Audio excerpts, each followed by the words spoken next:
ஜெபம். நம்முடைய கர்த்தராகிய இயேசு கிறிஸ்துவின் இனிய நல் நாமத்தில் வாழ்த்துக்கள். தேவரீர் என் விளக்காயிருக்கிறீர், கர்த்தர் என் விளக்கை ஏற்றுவி, சங்கீதக்காரன் விதமாக சொல்லுகிறார். இந்த அருமையான நாளிலும் விசேஷமாக இந்த மெய் விளக்கு ஊழியமானது ஆன்லைன் மூலமாக, அதாவது யூடியூப் மூலமாக வெளியிட வாஞ்சிக்கப்படினால், தேவன் திட்டமிட்டபடினாலே அந்த ஊழியமாவது இந்த நாள் முதல் அது ஆரம்பிக்கப்படுகிறது. தேவன் இந்த ஊழியத்தை ஆசீர்வதிக்க வேண்டும். இந்த ஊழியத்தை ஈடுபடுகிற அனைவரையும் தேவன் ஆசீர்வதிக்க வேண்டும். அவர்கள் தேவாவினால் நிரப்பப்பட்டு தேவன் நடத்துகிறபடி எல்லாவற்றையும் செய்ய தேவன் கிருபை செய்ய வேண்டும். அதை வாசிக்கிறவர்கள், அதை கேட்கிறவர்கள் எல்லாரும் ஆசீர்வதிக்கப்பட வேண்டும். தேவன் தாமே இந்த கிருபையை ஒவ்வொருக்கும் தருவாராக. ஆமென். தூய தேவனை துதித்திடுவோம், நேயமாய் நம்மை நடத்தினாரே. ஓய புகழுடன் கீதம் பாடி தினம் போற்றிய பணிந்திடுவோம். அல்லேலூயா. ஓய புகழுடன் கீதம் பாடி தினம் போற்றிய பணிந்திடுவோம்.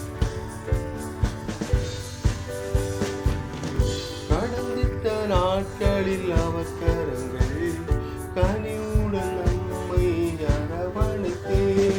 கடந்திட்ட நாட்களில் அவர் கரங்கள் கனிவுடன் நம்மை அரவணைத்தே. நம் கால்களை கண்மலையின் மேல், நம் கால்களை கண்மலையின் மேல் நிறுத்திய நிதம் நம்மை வழி நடத்தும். நிறுத்திய நிதம் நம்மை வழி நடத்தும். தூய தேவனை துதித்திடுவோம். யோர்தானை போல் வந்த துன்பங்களை இயேசுவின் பலன் கொண்டு கடந்து வந்தோம். யோர்தானை போல் வந்த துன்பங்களை இயேசுவின் பலன் கொண்டு கடந்து வந்தோம். அவர் கரத்தை பிடித்துக் கொண்டே, அவர் கரத்தை பிடித்துக் கொண்டே பரிசுத்த பாதையில் நடந்திடுவோம். பரிசுத்த பாதையில் நடந்திடுவோம். தூய தேவனை துதித்திடுவோம். ஆவிது கருளின மாத்திருவை தாசனம் நமக்கு தந்திடுவார். தாவீது கருளின மாத்திருவை தாசனம் நமக்கு தந்திடுவார். எலிசாவை போல் இரு மடங்கு, எலிசாவை போல் இரு மடங்கு வல்லமையால் நம்மை அபிஷேகிப்பார். வல்லமையால் நம்மை அபிஷேகிப்பார். தூய தேவனை துதித்திடுவோம். நேயமாய் நம்மை நடத்தினாரே. ஓய புகழுடன் கீதம் பாடி தினம் போற்றிய பணிந்திடுவோம். அல்லேலூயா. ஓய புகழுடன் கீதம் பாடி தினம் போற்றிய பணிந்திடுவோம்.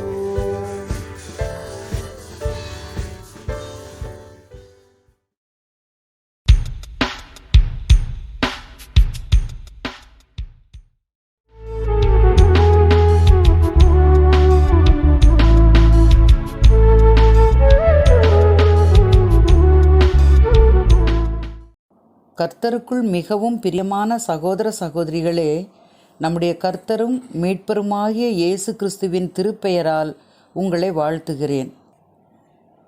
நாம் ஏற்கனவே அறிமுகப் பகுதியில் கேட்டதைப் போல, எனது கணவர் திரு டாக்டர் டிஎஸ்ஏ சாந்தகுமார் அவர்கள் 2021ஆம் ஆண்டு சனவரி திங்களில் வெளியிடவிருந்த இதழ் தடைப்பட்டது. அவ்விதழின் முதற் செய்திதான் மாந்தர்தம் நகையாடல். மக்கள் யாரை ஏளனம் செய்தனர் என்றால், சங்கீதக்காரன் தாவீதைத்தான். அவர் மனிதர்களின் வார்த்தைகளை கேட்டதால் அவரது மனக்கலக்கம் அதிகரித்தது. உண்மையில் தேவனுடைய வார்த்தையை கேட்காமல் மனிதர்களுடைய வார்த்தைக்கு செவி கொடுக்கும்போது நாமும் கலக்கமடைகிறவர்களாகவே இருப்போம். சங்கீதக்காரன் தாவீதையை பற்றி குறிப்பிடும்போது, உன் தேவன் எங்கே என்று அவர்கள் நாள்தோறும் என்னிடத்தில் சொல்லுகிறபடியால் இரவும் பகலும் கண்ணீரே எனக்கு உணவாயிற்று என 42ஆம் சங்கீதம் 3ஆம் வசனத்தில், தேவன் எங்கே என்று என் சத்துருக்கள் நாள்தோறும் என்னோடே சொல்லி என்னை நிந்திப்பது என் எலும்புகளை உருவ குத்துகிறது போல் இருக்கிறது என்று 42ஆம் சங்கீதம் 10ஆம் வசனத்திலும் குறிப்பிட்டுள்ளார். சங்கீதக்காரர் கலக்கத்தோடு இருந்தபோது அவருடைய எதிரிகள் அவருடைய தேவ பக்தியை ஏளனம் செய்து கொண்டிருந்தனர். அவர்கள் அவரிடம் உன் தேவன் எங்கே என்று நாள்தோறும் கேட்டனர். சங்கீதக்காரர் வழிபடும் தேவன் உண்மையிலேயே ஜீவனும் வல்லமையும் உடையவர் என்றால் அவர் மனக்கலக்கமற்றவராக இருந்திருக்க வேண்டுமல்லவா என்பதே அவர்கள் இவ்வாறு கேட்பதற்கான காரணமாக இருந்தது. மேலும் சங்கீதக்காரரை நிந்தித்தவர்களுடைய தெய்வங்கள் மண்ணினாலும் மரத்தினாலும் கல்லினாலும் வெள்ளியினாலும் பொன்னினாலும் செய்யப்பட்ட விக்கிரகங்களாக இருந்தமையால் அவர்கள் தங்களுடைய தெய்வங்கள் தங்களோடு இருப்பதாக பெருமிதம் கொண்டனர். ஆனால் சங்கீதக்காரரின் தேவன் மானிட கண்களினால் காண முடியாதவராக இருப்பதனால் அவர் எங்கே என்று எதிரிகள் அவரிடம் கேட்டு அவரை ஏளனம் செய்தனர். ஏற்பாட்டு காலத்தில் தேவனை அறிந்தவர்கள் நெருக்கடியான சூழ்நிலைகளில் கவலையுடன் இருக்கும்போது இவ்விதமாகவே அவர்களை ஏளனம் செய்துள்ளதை வேதாகமத்தில் பல இடங்களில் நாம் காணலாம். சங்கீதம் 79:10, 115:2, யோவேல் 2:17, மீகா 7:10 ஆகிய வசனங்களை வாசித்து பாருங்கள். எதிரிகள் கேட்ட கேள்விகள் சங்கீதக்காரரின் உள்ளத்திலும் என் தேவன் எங்கே, அவர் என்னை கைவிட்டு விட்டாரோ என்னும் சந்தேகத்தை ஏற்படுத்தியிருந்தன.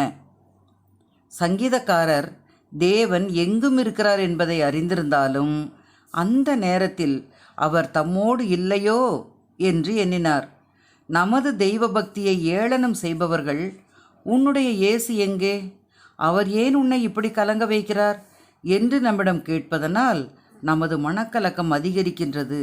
இத்தகைய சூழல்களில் நாம் மனிதர்களுடைய வார்த்தைகளை நம்பி தேவன் நம்முடன் இல்லை என நாம் கருதலாகாது. தேவனுடைய வார்த்தையான வேதாகமும் கூறுவது போல அவர் ஒருபோதும் நம்மை விட்டு விலகுவதுமில்லை, நம்மை கைவிடுவதுமில்லை. ஆம், அவர் உலகத்தின் முடிவு பரியந்தம் சகல நாள்களிலும் நம்மோடு இருப்பதாக வாக்களித்திருக்கின்றார் என்பதை மத்தேயு 28ஆம் அதிகாரம் 20ஆம் வசனம் கூறுகிறது. இதனால் நெருக்கடியான சூழ்நிலைகளிலும் அவர் நம்மோடு இருப்பார் என நாம் விசுவாசிக்க வேண்டும். நீ தண்ணீர்களை கடக்கும்போது நான் உன்னோடு இருப்பேன், நீ ஆறுகளை கடக்கும்போது அவைகள் உன்மேல் புரளுவதுமில்லை, நீ அக்கினியில் நடக்கும்போது வேகாதிருப்பாய், அக்கினி ஜுவாலை உன் பேரில் பற்றாது என ஏசாயா 43ஆம் அதிகாரம் 2ஆம் வசனத்தில் அவர் வாக்களித்துள்ளாரே. மனக்கலக்கத்துடன் இருந்த சங்கீதக்காரர் தமது துயர நிலையை 2 விதமாக வர்ணித்துள்ளார். 3ஆம் வசனத்தில் இரவும் பகலும் கண்ணீரே அவருக்கு உணவாக இருப்பதாக குறிப்பிட்டுள்ளார். அருமையானவர்களே, கண்ணீர் உணவாக இருப்பது கடுமையான துயரத்தை உருவகிக்கும் சொற்றொடராகும். 10ஆம் வசனத்தில் சங்கீதக்காரர் தமது துயரத்தை எலும்புகளில் ஏற்படும் வேதனையாக வர்ணித்துள்ளார். அக்கால மக்கள் உடல் வேதனையை குறிப்பிட எலும்புகள் வேதனைப்படுவதாக கூறுவது வழக்கம். உண்மையில் எதிரிகளின் வார்த்தைகள் சங்கீதக்காரருக்கு மனவேதனையை மட்டுமன்று உடல் வேதனையையும் ஏற்படுத்தியிருந்தது. மனக்கவலைகள் உடல் தொடர்பான வியாதிகளையும் வேதனைகளையும் கொண்டு வருவதாக இக்கால மருத்துவத்துறை கண்டுபிடித்துள்ள உண்மைக்கு சங்கீதக்காரரின் அனுபவம் ஆதாரமாகவே உள்ளது. அவருடைய மனக்கலக்கம் அவருடைய உடலையும் பாதித்திருந்தது. அன்பானவர்களே, கிறிஸ்தவர்களாகிய நாம் மனக்கலக்கத்தோடு இருக்கும்போது ஆறுதலுக்காக மனிதர்களிடம் சென்றால் பெரும்பாலும் அவர்களுடைய வார்த்தைகள் நமக்கு ஆறுதலை தருவதற்கு பதிலாக நமக்கு இருக்கின்ற வேதனையை அதிகமாக்கவே செய்யும். துயரத்துடன் இருந்த யோபு என்னும் பக்தருக்கு ஆறுதல் அளிக்க வந்த அவருடைய நண்பர்கள் அவருக்கு ஆறுதல் அளிப்பதற்கு பதிலாக அவரை குற்றம் சாட்டுகிறவர்களாகவே இருந்தார்கள். துயர காலத்தில் ஆறுதல் அளிக்க நம்மிடம் வரும் மனிதர்களுடைய வார்த்தைகள் பெரும்பாலும் இவ்விதமாகவே இருக்கும். ஆனால் தேவனுடைய வார்த்தையே நமக்கு மெய்யான ஆறுதலையும் சமாதானத்தையும் தரும்.